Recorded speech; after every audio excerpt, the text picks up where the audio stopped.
Bonjour à tous, soyez les bienvenus dans la paroisse invisible.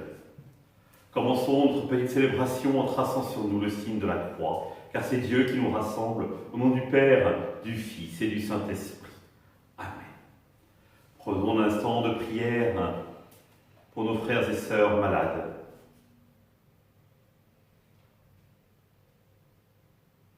Prions pour les soignants.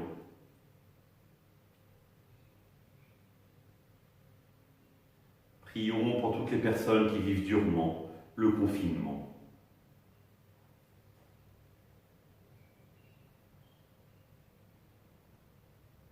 Et pour manifester votre présence, je vais allumer au cierge pascal le signe de vie par excellence, cette petite bougie.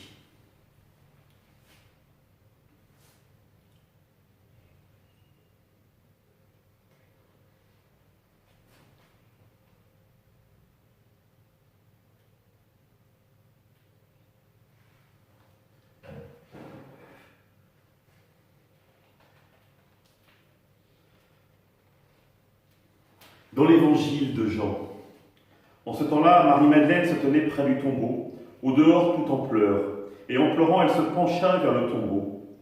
Elle aperçoit 2 anges vêtus de blanc, assis l'un à la tête et l'autre aux pieds, à l'endroit où avait reposé le corps de Jésus. Ils lui demandent « Femme, pourquoi pleures-tu » Elle leur répond « On a enlevé mon Seigneur, je ne sais pas où on l'a déposé. » Ayant dit cela, elle se retourna. Elle aperçoit Jésus qui se tenait là, mais elle ne savait pas que c'était Jésus. Jésus lui dit « Femme, pourquoi pleures-tu? Qui cherches-tu » Le prenant pour le jardinier, elle répond « Si c'est toi qui l'as emporté, dis-moi où tu l'as déposé, et moi j'irai le prendre. » Jésus lui dit alors « Marie ». S'étant retournée, elle lui dit en hébreu « Rabboni », c'est-à-dire « Maître ». Jésus reprend « Ne me retiens pas, car je ne suis pas encore monté vers le Père. Va trouver mes frères pour leur dire que je monte vers mon Père et votre Père, vers mon Dieu et votre Dieu. » Marie-Madeleine s'en va donc annoncer aux disciples « J'ai vu le Seigneur » et elle raconta ce qu'il lui avait dit. Acclamons la parole de Dieu. Louange à toi, Seigneur Jésus.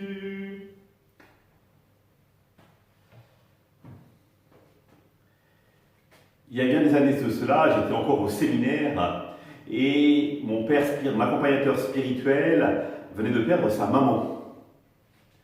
Et donc je le rencontre dans les couloirs, je lui fais part évidemment de toute ma sympathie et il me répond « Dans la foi, je suis heureuse pour elle.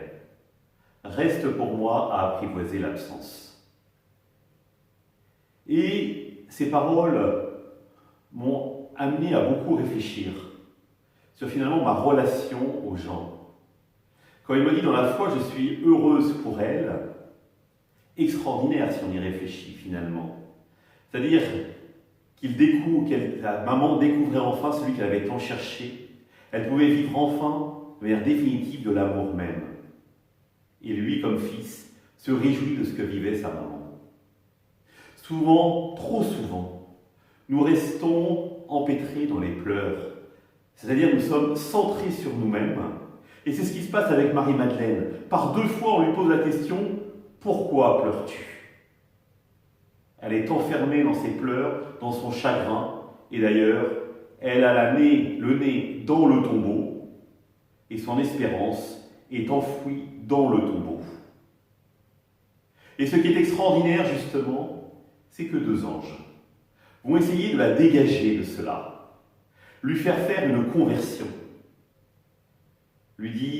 l'inviter à ce que son espérance reste vivante. Et ce qui est étonnant, c'est qu'elle fait demi-tour. Et là, elle perçoit ce qu'elle croit être le jardinier, qui lui pose à nouveau la même question, « Pourquoi pleures-tu » Quitte tes pleurs, entre véritablement dans l'espérance. Et quels sont les mots qui vont l'aider à les faire rentrer dans l'espérance? Le langage de l'amour.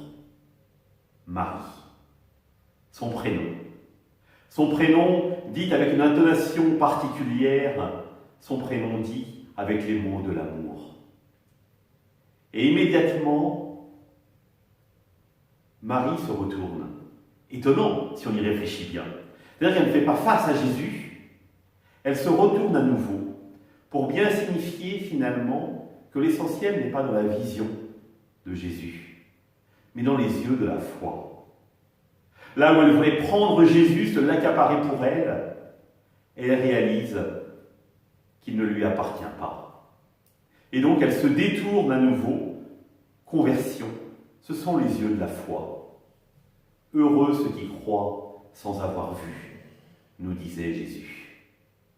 Et Marie est invitée à vivre cette expérience-là.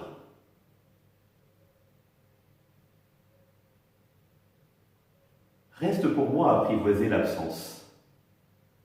Cette absence, je crois qu'elle ne peut être profondément vécue que dans la foi et dans la communion avec les personnes que nous aimons.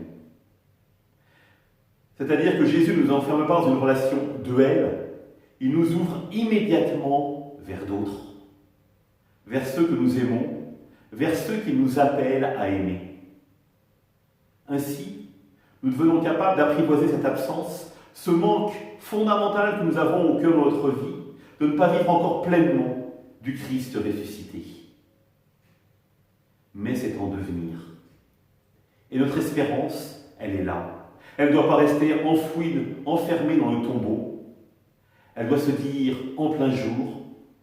Elle doit non seulement se dire, mais elle doit se vivre. Ainsi, nous pourrons réellement rayonner du Christ ressuscité. Pour conclure, je vous invite à dire tous ensemble un Notre Père. Notre Père, qui es aux cieux, que ton nom soit sanctifié, que ton règne vienne, que ta volonté soit faite sur la terre comme au ciel. Donne-nous aujourd'hui notre pain de ce jour. Pardonne-nous nos offenses, comme nous pardonnons aussi à ceux qui nous ont offensés. Et ne nous laisse pas entrer en tentation, mais délivre-nous du mal. Amen.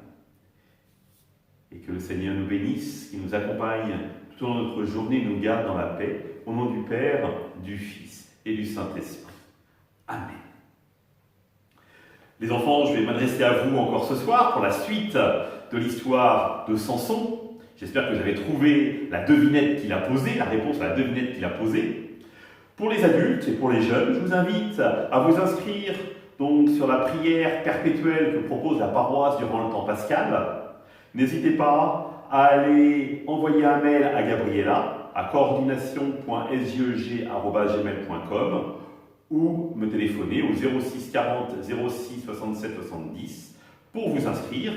Il y a encore de la place, et notamment sur la fin de la semaine. Ceux qui veulent prier plus particulièrement pendant 1 heure de prière pour la fin de la semaine, vous pouvez vous inscrire, n'hésitez pas. C'est important que la chaîne soit faite sans être interrompue. Bonne fin d'après-midi à tous. À demain.